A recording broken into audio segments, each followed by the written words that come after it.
नमस्कार दोस्तों, चलिए जानते हैं हरियाणा की 50 फटाफट बड़ी खबरों को सिर्फ 10 मिनट में। लेकिन उससे पहले यह वीडियो आप किस जगह से देख रहे हैं हमें कमेंट में जरूर बताएं।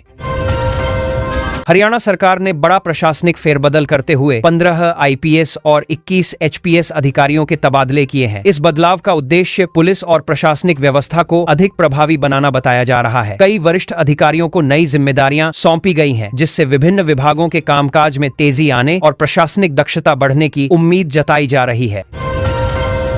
अजय सिंघल को हरियाणा राज्य प्रवर्तन ब्यूरो का नया महानिदेशक नियुक्त किया गया है। सरकार ने उन्हें कानून व्यवस्था और प्रवर्तन से जुड़े मामलों को मजबूत बनाने की जिम्मेदारी दी है। अधिकारियों का मानना है कि उनके अनुभव का लाभ ब्यूरो को मिलेगा और आर्थिक अपराधों सहित विभिन्न मामलों में कार्रवाई की गति और प्रभावशीलता बढ़ेगी।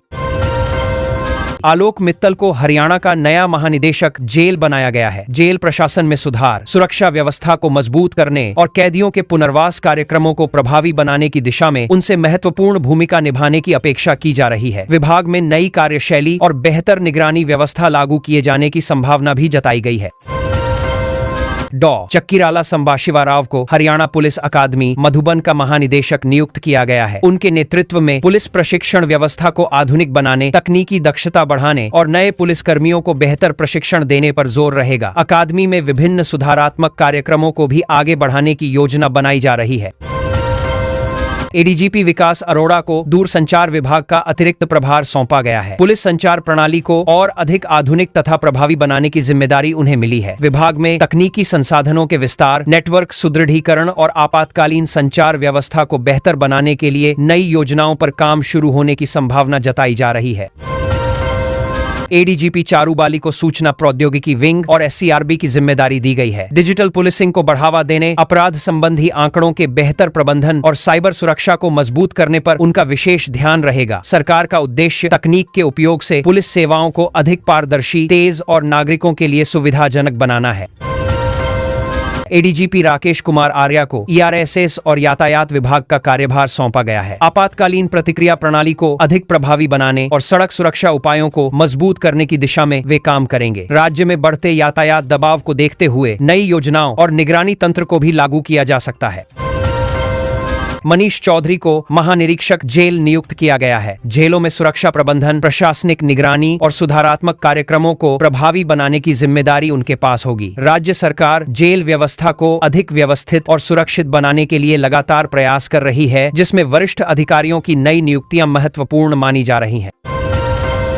अशोक कुमार को करनाल रेंज का आईजीपी नियुक्त किया गया है। उनके नेतृत्व में क्षेत्र की कानून व्यवस्था को और मजबूत बनाने, अपराध नियंत्रण को प्रभावी बनाने तथा पुलिसिंग को अधिक जनहितकारी बनाने पर जोर रहेगा। करनाल रेंज के विभिन्न जिलों में सुरक्षा और निगरानी व्यवस्था को सुदृढ़ करने की दिशा में काम किया जाएगा। सीआईडी में सुरिंदर पाल सिंह को नई जिम्मेदारी सौंपी गई है। खुफिया जानकारी जुटाने, संवेदनशील मामलों की जांच और सुरक्षा संबंधी गतिविधियों की निगरानी में उनकी महत्वपूर्ण भूमिका रहेगी। राज्य सरकार सीआईडी को और अधिक सक्रिय और आधुनिक बनाने की दिशा में लगातार कदम उठा रही है, ताकि सुरक्षा व्यवस्था को मजबूत किया जा सके। कांग्रेस पार्टी ने हरियाणा के लिए संजय दत्त को नया एआईसीसी प्रभारी नियुक्त किया है। संगठन को मजबूत करने और आगामी राजनीतिक गतिविधियों को गति देने के उद्देश्य से यह फैसला लिया गया है। पार्टी नेतृत्व का मानना है कि उनके अनुभव से प्रदेश में संगठनात्मक ढांचे को मजबूती मिलेगी और कार्यकर्ताओं के बीच बेहतर समन्वय स्थापित हो सकेगा। हरियाणा सरकार ने बैंक फ्रॉड मामले में आईएएस अधिकारी पंकज अग्रवाल को निलंबित कर दिया है। मामले की जांच जारी है और संबंधित एजेंसियां विभिन्न पहलुओं की पड़ताल कर रही हैं। सरकार ने स्पष्ट किया है कि वित्तीय अनियमितताओं के मामलों में किसी भी स्तर पर लापरवाही बर्दाश्त नहीं की जाएगी तथा दोषियों पर नियमानुसार कार्रवाई की जाएगी। राज्य सरकार ने निर्णय लिया है कि क्लेरिकल पदों पर नियुक्तियां अब सीधे मानव संसाधन विभाग के माध्यम से की जाएंगी। इस व्यवस्था का उद्देश्य भर्ती प्रक्रिया को अधिक पारदर्शी और व्यवस्थित बनाना है। नई प्रणाली लागू होने से विभिन्न विभागों में रिक्त पदों को समयबद्ध तरीके से भरने और प्रशासनिक कार्यों में तेजी लाने में मदद मिलेगी। हरियाणा में 15 जुलाई तक लगभग 4000 नए राशन डिपो आवंटित किए जाएंगे। सरकार का कहना है कि इससे सार्वजनिक वितरण प्रणाली को मजबूत करने और लाभार्थियों तक खाद्यान्न की पहुंच आसान बनाने में सहायता मिलेगी। नए डिपो खुलने से ग्रामीण और शहरी क्षेत्रों में लोगों को राशन प्राप्त करने के लिए कम दूरी तय करनी पड़ेगी। खाद्य एवं आपूर्ति मंत्री राजेश नागर ने राशन वितरण व्यवस्था में सुधार लाने का ऐलान किया है। विभाग द्वारा पारदर्शिता बढ़ाने, शिकायतों का त्वरित समाधान करने और पात्र लाभार्थियों तक योजनाओं का लाभ पहुंचाने के लिए नई व्यवस्थाएं लागू की जा रही हैं। सरकार का लक्ष्य सार्वजनिक वितरण प्रणाली को अधिक प्रभावी और भरोसेमंद बनाना है। मुख्यमंत्री नायब सिंह सैनी ने रेवाड़ी के वीर कुमार यादव को विशेष उपलब्धि के लिए सम्मानित किया। इस अवसर पर मुख्यमंत्री ने युवाओं को समाज और राष्ट्रहित में उत्कृष्ट कार्य करने के लिए प्रेरित किया। राज्य सरकार विभिन्न क्षेत्रों में उल्लेखनीय योगदान देने वाले प्रतिभाशाली व्यक्तियों को प्रोत्साहित करने और सम्मानित करने की नीति पर लगातार काम कर रही है। हरियाणा में मॉडल ऑनलाइन ट्रांसफर पॉलिसी 2026 को लागू करने की प्रक्रिया तेज कर दी गई है। इस नीति के माध्यम से कर्मचारियों के तबादलों को अधिक पारदर्शी, निष्पक्ष और तकनीक आधारित बनाने का प्रयास किया जा रहा है। सरकार का मानना है कि ऑनलाइन प्रणाली लागू होने से शिकायतों में कमी आएगी और प्रशासनिक दक्षता में सुधार होगा। Haryana right to service act के तहत 33 नई सेवाओं को अधिसूचित किया गया है। इससे नागरिकों को विभिन्न सरकारी सेवाएं निर्धारित समय सीमा के भीतर प्राप्त करने में सुविधा मिलेगी। सरकार का उद्देश्य लोगों को कार्यालयों के चक्कर लगाने से राहत देना और प्रशासनिक प्रक्रियाओं को अधिक जवाबदेह तथा पारदर्शी बनाना है। फरीदाबाद के एक थाने से 32 हथियारों के गायब होने का मामला सामने आया है, जिसमें पिस्तौल सहित कई हथियार शामिल बताए जा रहे हैं। घटना के बाद विभाग में हड़कंप मच गया और जांच शुरू कर दी गई है। पुलिस अधिकारियों ने जिम्मेदारी तय करने तथा सुरक्षा व्यवस्था की समीक्षा करने के निर्देश जारी किए हैं। फरीदाबाद के व्यापारियों को बड़ी राहत मिली है, क्योंकि कमर्शियल एलपीजी आपूर्ति पर लगी पाबंदी हटा दी गई है। इस निर्णय से होटल, रेस्तरां और अन्य व्यावसायिक प्रतिष्ठानों को लाभ मिलने की उम्मीद है। व्यापारिक संगठनों ने सरकार के फैसले का स्वागत करते हुए कहा कि इससे व्यावसायिक गतिविधियों को गति मिलेगी और संचालन संबंधी समस्याएं कम होंगी। रोहतक में भीषण गर्मी का असर लगातार बना हुआ है और तापमान 43 डिग्री सेल्सियस के पार पहुंच गया है। बढ़ती गर्मी के कारण लोगों को दिन के समय काफी परेशानी का सामना करना पड़ रहा है। स्वास्थ्य विभाग ने नागरिकों को सावधानी बरतने, पर्याप्त पानी पीने और दोपहर के समय अनावश्यक रूप से बाहर निकलने से बचने की सलाह दी है। रोहतक कांग्रेस के छात्रों की गूंज आंदोलन का प्रमुख केंद्र बनने जा रहा है। पार्टी द्वारा विद्यार्थियों से जुड़े विभिन्न मुद्दों को लेकर कार्यक्रम आयोजित किए जा रहे हैं। कांग्रेस नेताओं का कहना है कि शिक्षा, भर्ती और युवाओं के भविष्य से जुड़े विषयों को प्रमुखता से उठाया जाएगा तथा छात्रों की समस्याओं को सरकार तक पहुंचाने का प्रयास किया जाएगा। जींद में आवारा पशुओं का आतंक लगातार बढ़ता जा रहा है, जिससे स्थानीय लोग परेशान हैं। हाल ही में एक बुजुर्ग पर पशु द्वारा हमला किए जाने की घटना सामने आई है। नागरिकों ने प्रशासन से प्रभावी कदम उठाने की मांग की है। नगर निकाय और संबंधित विभागों को आवारा पशुओं की समस्या के समाधान के लिए निर्देश दिए गए हैं।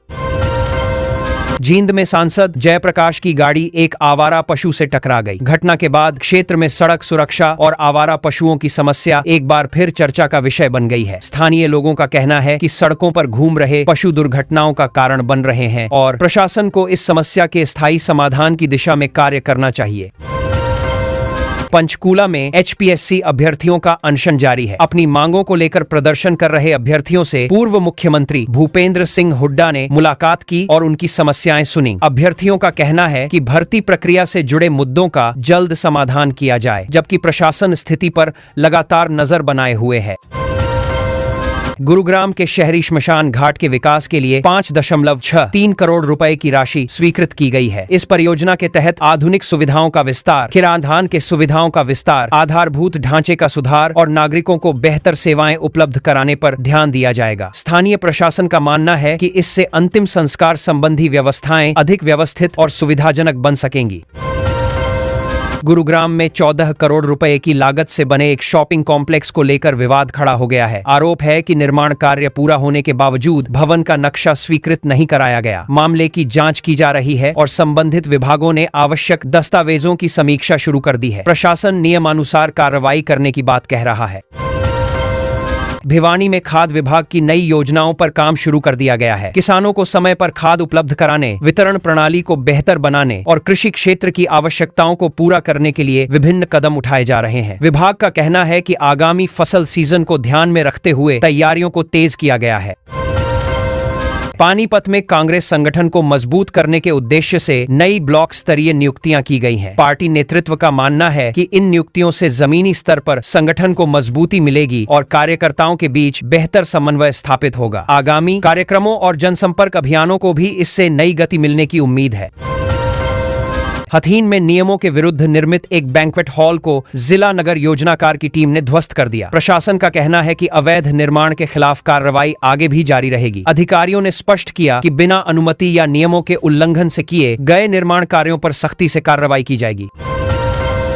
हरियाणा पुलिस ने साइबर अपराधों पर प्रभावी नियंत्रण के लिए राज्य भर में विशेष टीमों का गठन किया है। ये टीमें ऑनलाइन ठगी, फर्जी कॉल, साइबर फ्रॉड और डिजिटल अपराधों की निगरानी करेंगी। पुलिस अधिकारियों का कहना है कि नई तकनीकों का उपयोग कर अपराधियों तक तेजी से पहुंचने और लोगों को जागरूक करने के लिए व्यापक अभियान भी चलाए जाएंगे।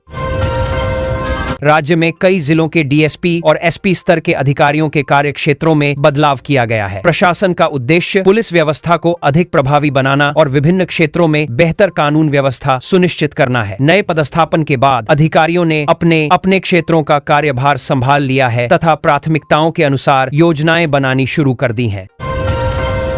हरियाणा के खिलाड़ियों को राष्ट्रीय और अंतर्राष्ट्रीय स्तर की सुविधाएं उपलब्ध कराने के लिए नई खेल नीति पर चर्चा चल रही है। सरकार खेल ढांचे को मजबूत बनाने, आधुनिक प्रशिक्षण सुविधाएं उपलब्ध कराने और प्रतिभाशाली खिलाड़ियों को बेहतर अवसर देने की दिशा में कार्य कर रही है। इससे प्रदेश की खेल प्रतिभाओं को आगे बढ़ने में महत्वपूर्ण सहायता मिलने की उम्मीद है। सरकारी कर्मचारियों की पुरानी सेवा शर्तों के सत्यापन के लिए बनाए गए पोर्टल की समय सीमा बढ़ा दी गई है। जिन कर्मचारियों ने अभी तक अपने दस्तावेज सत्यापित नहीं कराए हैं, उन्हें अतिरिक्त समय दिया गया है। सरकार का उद्देश्य सभी अभिलेखों को डिजिटल रूप से अपडेट करना और भविष्य में प्रशासनिक प्रक्रियाओं को अधिक सुगम बनाना है। हरियाणा सरकार ने विभिन्न विभागों के प्रमुखों को भर्ती प्रक्रिया में अधिक पारदर्शिता लाने के निर्देश दिए हैं। अधिकारियों से कहा गया है कि चयन प्रक्रिया पूरी तरह निष्पक्ष और नियमों के अनुरूप होनी चाहिए। सरकार का मानना है कि पारदर्शी भर्ती व्यवस्था से युवाओं का विश्वास बढ़ेगा और योग्य उम्मीदवारों को उचित अवसर प्राप्त होंगे। पुलिस मुख्यालय द्वारा जारी नए निर्देशों का पालन राज्य के विभिन्न जिलों में शुरू कर दिया गया है। इन निर्देशों का उद्देश्य पुलिस कार्यप्रणाली को अधिक व्यवस्थित बनाना, कानून व्यवस्था को मजबूत करना और जनता को बेहतर सेवाएं प्रदान करना है। जिला स्तर पर अधिकारियों को नियमित समीक्षा और निगरानी के निर्देश भी दिए गए हैं। हरियाणा के जेल प्रशासन में सुरक्षा और सुधार को लेकर नई गाइडलाइंस जारी की गई हैं। इन दिशा निर्देशों के तहत जेलों की सुरक्षा व्यवस्था मजबूत करने, कैदियों के पुनर्वास कार्यक्रमों को प्रभावी बनाने और आधुनिक निगरानी प्रणाली को बढ़ावा देने पर जोर दिया गया है। अधिकारियों को इन निर्देशों का सख्ती से पालन सुनिश्चित करने के आदेश दिए गए हैं। स्टेट टास्क फोर्स (STF) में वरिष्ठ अधिकारियों की तैनाती बढ़ाई गई है। सरकार का उद्देश्य संगठित अपराध, मादक पदार्थों की तस्करी और अन्य गंभीर अपराधों पर प्रभावी कार्रवाई करना है। अधिकारियों का मानना है कि अनुभवी नेतृत्व मिलने से STF की कार्यक्षमता बढ़ेगी और अपराध नियंत्रण में बेहतर परिणाम सामने आएंगे।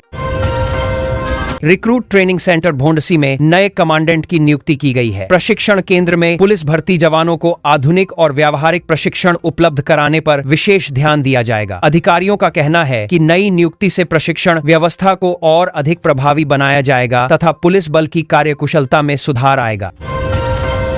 पुलिस हाउसिंग कॉर्पोरेशन में प्रशासनिक बदलाव के बाद विकास कार्यों में तेजी आने की उम्मीद जताई जा रही है। विभाग को पुलिस आवास, कार्यालय भवन और अन्य बुनियादी ढांचे से संबंधित परियोजनाओं को समय पर पूरा करने की जिम्मेदारी दी गई है। नई व्यवस्था के तहत लंबित परियोजनाओं की नियमित समीक्षा और निगरानी भी की जाएगी।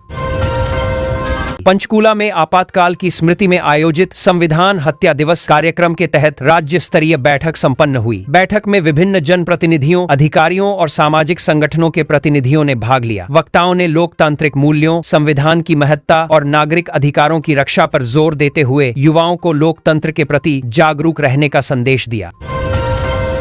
हरियाणा सरकार ने स्थानीय निकायों में विकास कार्यों को गति देने के लिए बजट का नए सिरे से आवंटन किया है। इस कदम से सड़कों, जल निकासी, पेयजल, स्ट्रीट लाइट और अन्य बुनियादी सुविधाओं से जुड़ी परियोजनाओं को तेजी मिलने की उम्मीद है। अधिकारियों को प्राथमिकता के आधार पर विकास कार्यों को समयबद्ध तरीके से पूरा करने के निर्देश दिए गए हैं।